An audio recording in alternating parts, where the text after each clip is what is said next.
cần biết anh từ đâu, không cần biết anh ngày sau.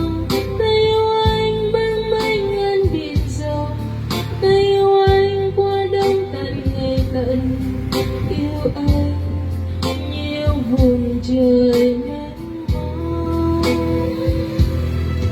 Không cần biết đêm dài sâu, không cần biết bao ngày hao ta ngồi đêm đến thời gian, nghe thương yêu dâng cao những ngọn đồi, nghe xa xôi nay quay về gần gũi.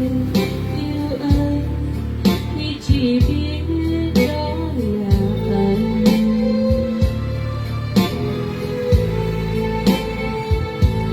Để rồi từ đó ta yêu anh không ngại ngần, để rồi từ đó trong bức tranh nghe gần hơn.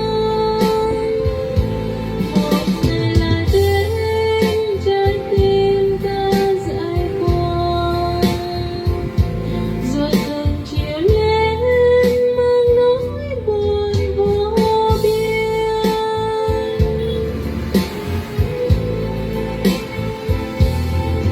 Cho dù biết anh rồi đi, cho dù biết không chờ chi, nhưng lòng vẫn